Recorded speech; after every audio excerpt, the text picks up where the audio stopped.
Government की तरफ से पोस्ट ऑफिस की जितनी भी सेविंग स्कीम है उसके जो लेटेस्ट इंटरेस्ट रेट्स हैं जो 2025 में रहने वाले हैं वो गवर्नमेंट ने रिलीज कर दिए हैं। ये जो रेट्स हैं ये क्वार्टरली अपडेट किए जाते हैं, so we know for sure कि जैन फेब मार्च 2025 में यही रेट्स रहने वाले हैं। इस वीडियो में हम लेटेस्ट इंटरेस्ट रेट के अलावा ये भी डिस्कस करेंगे कि ये जो post office monthly income scheme है इसके फीचर्स क्या है, प्रोज क्या है, कॉन्स क्या है, इन सबके बारे में डिस्कशन किया जाएगा। आपको वीडियो को एंड तक देखना है। एंड में हम आपको अपना ओपिनियन देंगे कि आपको इस स्कीम को कंसिडर करना चाहिए या नहीं। इस स्कीम को बेटर तरीके से समझने के लिए हम इस वीडियो में 6 क्वेश्चंस का आंसर आपको करेंगे।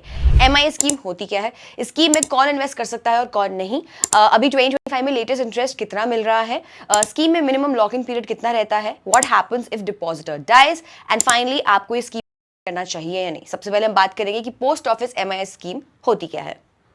MIS का मतलब होता है मंथली इनकम स्कीम। तो जैसा इसका नाम है वैसा ही वो काम करती है। आप एक लमसम अमाउंट इन्वेस्ट करते हो और आपको उसके बदले में हर महीने एक फिक्स मंथली इनकम मिलती है। अब आपने मान लो 5 लाख रुपए इन्वेस्ट करे 5 साल के लिए पोस्ट ऑफिस में, तो आपको हर महीने एक फिक्स्ड इनकम मिलेगी। अब 5 लाख के हिसाब से आपको हर महीने 3-3.5 हज़ार रुपए की इनकम आएगी। अभी कैलकुलेशन कैसे की जाती है वो हम आगे वीडियो में बात करेंगे। तो 5 साल तक आपको हर महीने एक फिक्स्ड इनकम मिलेगी और 5 साल बाद आपका जो 5 लाख का अमाउंट है वो सीधा आपके अकाउंट में आ जाएगा। So in short this is how the MIS works.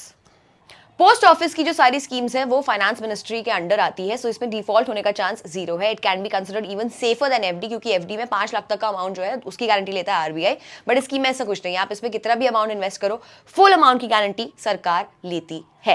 Plus इसमें जो आपकी इन्वेस्ट करने की लिमिट है that is 9 lakh rupees as an individual. पर इंडिविजुअल आप 9 लाख रुपए इन्वेस्ट कर सकते हो। पहले 4.5 लाख की थी लिमिट इसकी 2023 में, लेकिन अब उसको बढ़ा के 9 लाख कर दिया गया है। लेकिन अगर आप जॉइंट इन्वेस्टमेंट करते हो, किसी के साथ करते हो, अपने हस्बैंड, वाइफ, पेरेंट्स एटसेट्रा, उसकी जो लिमिट है वो 9 लाख से 15 लाख की हो जाती है। मिनिमम इन्वेस्टमेंट जो अमाउंट है इसमें वो 1500 का होता है। अगर किसी के साथ भी जॉइंट अकाउंट खुलवा सकते हो, बट द पर्सन पर person maximum limit is 9 lakh, इससे ज्यादा नहीं हो सकता है। मान लो अगर आपने एक नाम पे अकाउंट खुलवा लिया 5 लाख इन्वेस्टमेंट करके, एंड एक आपने स्पाउस के साथ खुलवा लिया 8 लाख इन्वेस्टमेंट करके, तो आपका टोटल 9 लाख ही माना जाएगा। 5 लाख खुद का एंड 4 लाख आपका जॉइंट अकाउंट में से। आप इससे ज्यादा अपने नाम पे इन्वेस्ट नहीं कर पाओगे। अब ये स्कीम है क्या ये तो समझ आ गया, लेकिन इस स्कीम में कौन कौन इन्वेस्ट कर सकता है, आधे एनी काइंड ऑफ रिस्ट्रिक्शंस या कोई भी इसमें इन्वेस्ट कर सकता है। सो इस स्कीम में सिर्फ इंडियन सिटीजन जो है वो इन्वेस्ट कर सकते हैं, एनआरआईज इस पे इन्वेस्ट नहीं कर सकते। ऑल्सो आपकी मिनिमम एज 10 ईयर्स होनी चाहिए इसमें इन्वेस्ट करने के लिए। अगर आप 10 ईयर्स से नीचे हैं तो माइनर के बिहाफ पे उनका पेरेंट या गार्जियन जो है वो इन्वेस्ट कर सकते हैं। बट अगर आप 10 साल से ऊपर के हैं तो आपके नाम पे इन्वेस्टमेंट हो सकती है।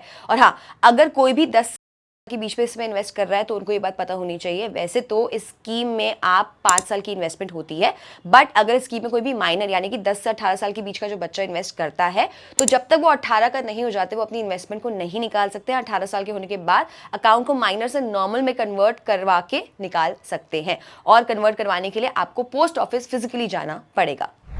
अब बात करते हैं उस क्वेश्चन के बारे में जिसका आप सबको बेसब्री से इंतजार है कि जो स्कीम है इसमें इंटरेस्ट कितना मिलता है। उसके लिए हम पहले पास्ट की जो इंटरेस्ट है इसके एक बार उस पर नजर डालते हैं, हमें आइडिया मिल जाएगा कि इंटरेस्ट इसमें हाई होता है या लो। ये पिछले 5 से 6 साल का डेटा है। जैसे कि आप देख रहे हैं अक्टूबर 2017 में एक बार इंटरेस्ट रेट 7.5 पर टच किया था, उसके बाद ये 6 to 7% की रेंज में ही घूम रहा है। अभी पिछले 2 साल में यानी कि जैन 23 से इंटरेस्ट रेट 7.4 ही चल रहा है, जो कि काफी ठीक ठाक है। अभी 2025 में सरकार ने फर्स्ट क्वार्टर यानी कि जैन फेब मार्च के लिए इंटरेस्ट रेट 7.4% पे ही फिक्स किया है।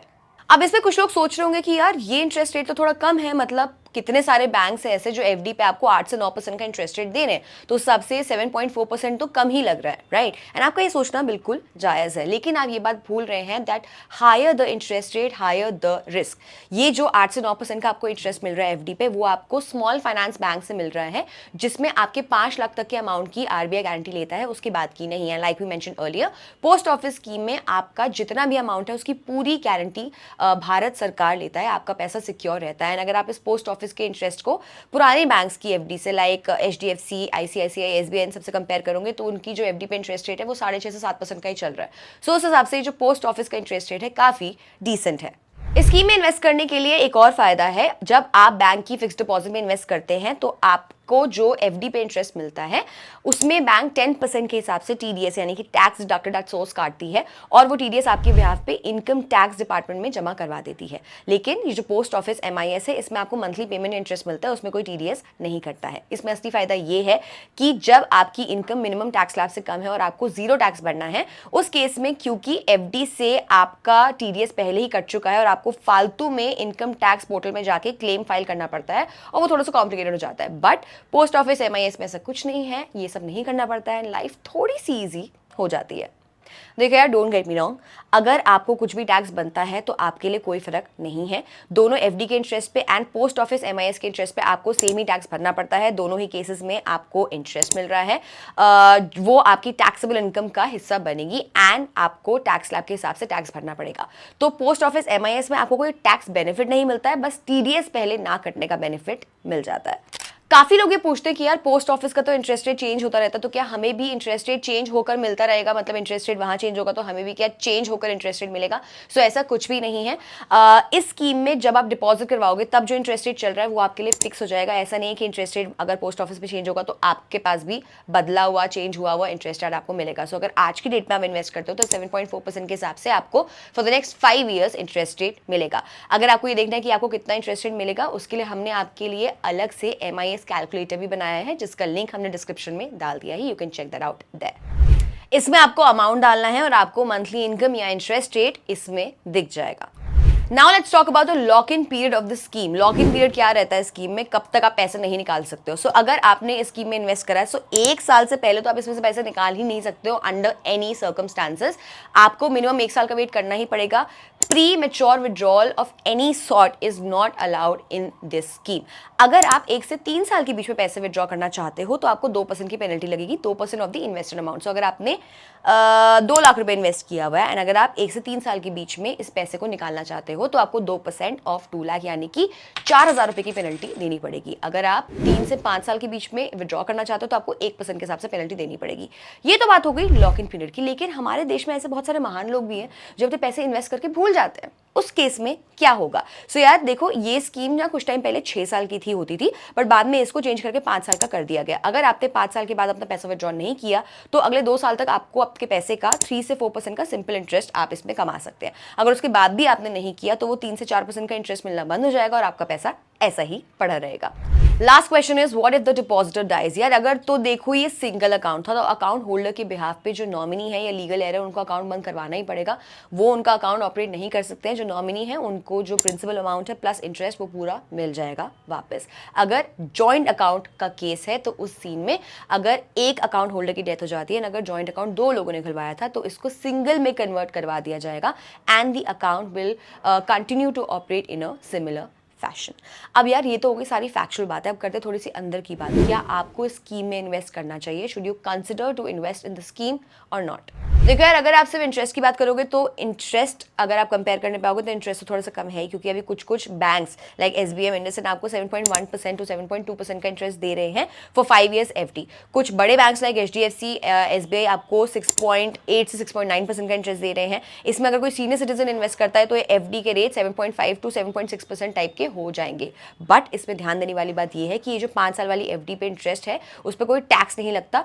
तो यार अगर tax adjusted returns bank FD के केस में काफी हाई जाता है, specially if you fall under the 30% tax bracket. लेकिन इसमें एक और बात ध्यान देने वाली है कि बैंक एफडी में 5 लाख तक का जो आपका अमाउंट है उसी की आरबीआई सिक्योरिटी लेता है, आरबीआई उसी को सिक्योर करता है। अगर आपने 5 लाख तक का अमाउंट इन्वेस्ट करना है तो this 5 year FD bank FD thing could make sense. लेकिन अगर आपको 5 लाख से ज्यादा का अमाउंट इन्वेस्ट करना है तो आप पोस्ट ऑफिस एमआईएस कंसिडर कर सकते हैं।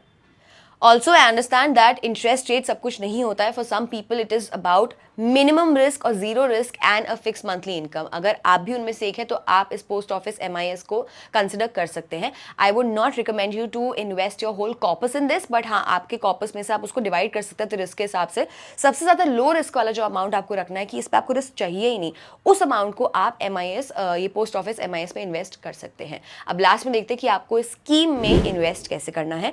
आपको नियरेस्ट अपने पोस्ट ऑफिस से जाके इसका फॉर्म लाना है। फॉर्म को 2 photos, ID proof, address proof के साथ सबमिट करना है। उस फॉर्म में आपको नॉमिनी को साइन करवाना होगा। ये सब के साथ along with the cheque for your investment post office में सबमिट कर फॉर्म आप ऑनलाइन भी डाउनलोड कर सकते हो, लेकिन सबमिट करने के लिए आपको पोस्ट ऑफिस जाना ही पड़ेगा। So this was all about post office monthly income scheme. हमें जितना पता था, हमने जितनी रिसर्च करी, आपके सामने हमने इन्फॉर्मेशन प्रेजेंट करी। अगर आपको ये वीडियो अच्छी लगी, इन्फॉर्मेटिव लगी, सो एक कमेंट करना मत भूलिएगा। We will be highly motivated with that, and it's always good to know more investment options. किसी के लिए FD सूट कर सकता है, किसी को ये सूट कर सकता है।